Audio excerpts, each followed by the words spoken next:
Hello किसान भाइयों, मैं हूं आपका दोस्त और होस्ट उन्मेष टहरिया, फिशरीज इंस्पेक्टर। आप देख रहे हैं ऑस्कर फिशरीज।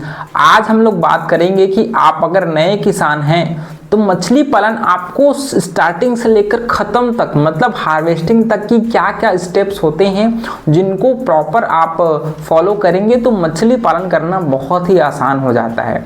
देखिए, मछली पालन करना दो प्रकार का होता है। एक तो होता है आपका इंटेंसिव कल्चर और दूसरा होता है एक्सटेंसिव कल्चर। इंटेंसिव कल्चर में हम लोग मछलियों को प्रॉपर फीडिंग देते हैं, फार्म मेड फीड, आपका कमर्शियल फीड। उसके अलावा हम लोग उस तालाब में एरेटर लगाते हैं और मछलियों को सही संख्या में उसके वाटर क्वालिटी पैरामीटर के हिसाब से स्टॉक भी करते हैं। दूसरी तरीका एक्सटेंसिव कल्चर में हम लोग मछलियों को सिर्फ एक हॉबी के रूप में तालाब में डालते हैं, है ना। तो अगर एक इंटेंसिव कल्चर करना चाहते हैं तो कम से कम सबसे पहले आपको अपने 1 एकड़ के तालाब के हिसाब से बजट बनाना पड़ता है। आईएमसी मछली पालन करने के लिए मिनिमम आपके पास 3 से 5 लाख रुपए के बीच में मनी होना चाहिए। उसके अलावा आप तिलपिया पंगासस का पालन कर रहे हैं तो मिनिमम आपके पास 8 से 10 लाख रुपए का इन्वेस्टमेंट प्राइस है वो होना चाहिए, अगर आप उसको बढ़िया से इंटेंसिव कल्चर मतलब एज अ बिजनेस उसको कर रहे हैं तो। उसके बाद दूसरा हमारा स्टेप होता है कि तालाब कहाँ पर खरीदें या फिर बनवाएं। ऐसे ज़मीन जहाँ पर सीपेज की दिक्कत ना हो, जहाँ पर आपकी दोमट मिट्टी की उपलब्धता ज़्यादा हो, काली मिट्टी की उपलब्धता ज़्यादा हो, ऐसे जगह पर ही आपको तालाब निर्माण करवाना है। इसके लिए आपको उस एरिया का सॉइल टेस्टिंग करवाइए कि उसमें कोई भी हैवी मेटल्स तो नहीं है। उसके बाद दूसरा, उस जगह में पानी की उपलब्धता कैसी है, इस पर भी आपको थोड़ा सा फोकस करना पड़ेगा। इसके लिए आसपास की जो खेती किसानी कर रहे होंगे उनसे चर्चा करिए कि कितनी गहराई में यहाँ पर पानी की उपलब्धता है, क्योंकि मछली पालन में अगर पानी की उपलब्धता नहीं है तो आपका उस जगह में ज़मीन खरीदना, तालाब बनवाना व्यर्थ हो जाएगा। तो सबसे पहले आप पानी की उपलब्धता देख लीजिए और मिट्टी की जांच करवा लीजिए जहां पर आप तालाब बनवाना चाहते हैं, क्योंकि अगर सीपेज की दिक्कत होती है तो फिर बहुत ज़्यादा आपका इलेक्ट्रिसिटी खर्च हो जाता है उसको पानी को भरने में कंटिन्यू, है ना। तो ये दो चीज़ें करने के बाद तीसरा, साइट सिलेक्शन करने के बाद वहाँ पर इलेक्ट्रिसिटी और वहाँ पर रोड की क्या व्यवस्था है इसको थोड़ा सा आप पुख्ता कर लीजिए, ठीक है। ये सारे चीज़ें होने के बाद हम लोग तालाब की खुदाई करवाना शुरू करते हैं। यहाँ पर हम लोग तालाब निर्माण रेक्टेंगुलर शेप में करवाते हैं, मतलब आपका जो लंबाई है वो चौड़ाई से दुगना होना चाहिए, है ना, समझ में आ गया ना। और उसके अलावा रेक्टेंगुलर तालाब में हम लोग, अगर आप आईएमसी मछली पाल रहे हैं तो दोस्तों हम लोग कम से कम 7 फीट अपने तालाब की गहराई है वो 7 से 8 फीट गहराई मेंटेन रखते हैं, क्योंकि आईएमसी मछली को थोड़ा सा गहरा पानी की ज़रूरत पड़ती है। वहीं आपका उद्देश्य है कि आप सिंघी, मांगुर या फिर तिलपिया पंगासस इन मछलियों का पालन करना चाह रहे हैं तो आपको मिनिमम तालाब को 4 से 5 फीट गहरा है वो मेंटेन करना पड़ेगा। बहुत ज़्यादा गहरा आपको कराने की इन मछलियों को ज़रूरत नहीं पड़ती, है ना। दूसरी बात, तालाब की खुदाई हो गया। फिर हम लोग तालाब की तैयारी पर ध्यान देते हैं। तालाब की तैयारी के भी 3 इंपॉर्टेंट स्टेप्स हैं। सबसे पहला, तालाब में हम लोग चूने का उपयोग करते हैं। चूना प्रति एकड़ आपको 100 किलो से 150 किलो प्रति एकड़ के हिसाब से हम लोगों को तालाब का एक लेयर में बिछाना पड़ता है। तालाब खुदाई के बाद चूना डालने के बाद हम लोग तालाब की थोड़ी सी जोताई करवा देते हैं। 1 फीट जोताई करवाने से चूना है वो आपकी मिट्टी के साथ मिक्स हो जाता है। फिर हम लोग उसमें पानी डलवाते हैं, कम से कम 3 से 4 फीट पानी डलवाते हैं। पानी डलवाने के बाद दोस्तों हम लोग अपने तालाब में फर्मेंटेशन करते हैं। फर्मेंटेशन करने के लिए आपको कम से कम 700 से 800 किलो गोबर लगेगा, उसके साथ 5 किलो DAP, 5 किलो यूरिया और 5 किलो सिंगल सुपर फास्फेट। उसके साथ आप उसमें ईस्ट का पाउडर मिला सकते हैं या फिर आपका जो मोलासेस या फिर गुड़ होता है उसको 5 से 6 किलो उसमें डाल सकते हैं। और इन सभी को हम लोग एक 10 बाई 10 का गड्ढा बनाते हैं या फिर आप ड्रम खरीद सकते हैं। ड्रम में इन सभी चीज़ों को आप डाल करके आप उसमें पानी डालिए और 2 दिनों तक अच्छे से उसको सड़ने दीजिए। फिर जो घोल बचता है उसको फिर दोस्तों हम लोग अपने तालाब में डायरेक्ट अप्लाई करते हैं। ये घोल इसलिए डाला जाता है ताकि तालाब में आपका फाइटोप्लैंक्टन और जूप्लैंक्टन की अच्छी मात्रा तालाब में बन जाए, प्राकृतिक भोजन बन जाए, जिसकी मदद से आपकी मछलियां हैं अच्छे से ग्रोथ कर पाएंगी। तो इसको पहचानने के लिए जैसे ही हम लोग इस घोल को तालाब में डालेंगे, उसके बाद तालाब में प्राकृतिक भोजन आपको दिखाई देगा इन द सेंस कि पानी का रंग है वो हल्का हरा कलर होना शुरू हो जाएगा।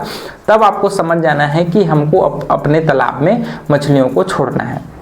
अब कौन सा मछली डालें? देखिए, कोई भी बिगनर्स होते हैं उनको मैं सलाह दूंगा कि आप आईएमसी मछली, कतला, रोहू, मृगल, इन मछलियों से मछली पालन की शुरुआत करिए। इसके अलावा आप उसके साथ silver carp, grass carp, common carp, इन मछलियों को एक साथ पालन कर सकते हैं। तो कोई भी नए किसान भाई हैं उनको आईएमसी मछली से मछली पालन की शुरुआत करना चाहिए, क्योंकि ये मछली आपके बहुत अच्छे से ग्रोथ करती है, जिसको हम लोग इंडियन मेजर कार्प कहते हैं, कतला, रोहू, मृगल। इसके अलावा एक्सोटिक कार्प में आपका silver carp, grass carp, common carp, ये मछलियां आती है। तो स्टार्टिंग आप इन मछलियों से करिए। थोड़ा सा 4-5 साल होने के बाद आपको पंगासियस, तिलपिया, सिंघी, मांगुर, रूपचंदा, पाबदा, बहुत सारे और मछलियां हैं, उनको हम लोग पालन करते हैं। ठीक है, बात करें स्टॉकिंग की, आईएमसी मछली को प्रति एकड़ हम लोग 10 से 15 ग्राम के फिंगरलिंग बच्चे हम लोग तालाब में डालते हैं 5000 की संख्या में। मान लीजिए आप क्या बोलते हैं, तिलपिया पालन कर रहे हैं तो लगभग 7 से 10,000 उसको डाला जाता है। आप पंगासस पालन करना चाह रहे हैं स्टार्टिंग में तो उसको लगभग 12 से 15,000 की संख्या में डालते हैं प्रति एकड़, है ना। सिंघी मांगुर डाल रहे हैं तो प्रति एकड़ 50,000 हम लोग उसको डालते हैं 3 से 5 ग्राम के छोटे बच्चों को, है ना। तो इस प्रकार से अलग अलग मछलियों की अलग अलग स्टॉकिंग डेंसिटी होती है। अब हम लोगों ने तालाब में बच्चा डाल दिया। अब इम्पॉर्टेंट काम ये है कि अब मछलियों को खाना क्या खिलाया जाए। देखिए, अगर आपके पास इन्वेस्टमेंट के लिए बढ़िया पैसे हैं तो सबसे ज़्यादा इन्वेस्टमेंट आपके मछली के खाने में आता है। आपको कमर्शियल फीड अपने मछलियों को खिलाना पड़ता है। इसके लिए आईएमसी मछली पालन के लिए मान लीजिए आप कमर्शियल फीड खिला रहे हैं तो स्टार्टिंग में आपको 32% प्रोटीन वाला खाना खिलाना पड़ेगा। ये खाना आपको 35 से 40 रुपये प्रति किलो के हिसाब से आपको मिल जाएगा। कोई भी कंपनी का फीड आप अपने आईएमसी मछली को खिला सकते हैं। स्टार्टिंग में हम लोग 1 mm का खाना है उसको खिलाते हैं, फिर 2 mm, 3 mm, ये साइज़ के हिसाब से जैसे जैसे मछलियाँ बड़ी होती जाती है, मछलियों का जो दाना होता है उसका साइज़ भी बढ़ते जाता है ना। तो इस प्रकार से हम लोग मछली के जैसे जैसे वेट बढ़ती है उसके हिसाब से दाने की जो साइज़ है उसको भी हम लोग बढ़ाते जाते हैं इसके हिसाब से। उसके अलावा अपने मछलियों का अलग अलग फीड चार्ट होता है कि किस मछलियों को कितना क्वांटिटी में फीड खिलाना है, इसका फीड चार्ट होता है। आप गूगल में सर्च करेंगे किसी भी मछली का फीड चार्ट तो आपको उसके मछली के भार के हिसाब से कितना खाना खिलाना है ये आपको प्रतिशत में आपको मिल जाएगा। उसके हिसाब से आप मछलियों को फीडिंग कराइए। अब बात करते हैं कि मछलियों को तैयार करने में कितना समय लगता है। देखिए, आईएमसी मछली को तैयार होने में लगभग मिनिमम 8 से 10 महीने का समय लगता है। पंगासियस और तिलपिया मछली को तैयार होने में 6 से 7 महीने का समय लगता है। वहीं आपकी सिंघी मांगुर मछली को तैयार करने में दोस्तों 6 से 7 महीने का समय लगता है। तो इस प्रकार से अलग अलग मछलियों का अलग अलग लाइफ साइकिल है वो होता है। बात करें मार्केट प्राइस की तो देखिए, आपकी आईएमसी मछली, कतला, रोहू, मृगल और आपके एक्सोटिक कार्प मछली को तैयार करने में दोस्तों लगभग 65 से 70 रुपये का खर्च आता है। उसके अलावा आपका तिलपिया और पंगासस मछली को तैयार करने में लगभग 68 से 70 रुपये के बीच में खर्च आता है ना। तो अलग अलग मछलियों को तैयार करने में अलग अलग खर्च है वो आता है। एवरेज आपको प्रॉफिट मार्जिन 50 रुपीज़ प्रति केजी के हिसाब से आईएमसी मछली में आसानी से मिल जाता है। वहीं आपका तिलपिया और पंगासस मछली को प्रति किलो आपको लगभग 30 से 50 रुपये के बीच में प्रॉफिट मार्जिन है वो होता है। तो क्योंकि इन मछलियों को हम लोग साल में 2 बार हार्वेस्ट करते हैं, इसलिए जो बड़े किसान हैं वो पंगासस और तिलपिया इन मछलियों को पालते हैं, और जो छोटे किसान जिनके पास कम जगह है वो थोड़ा सा आईएमसी मछली की तरफ ज़्यादा रुख करते हैं, है ना।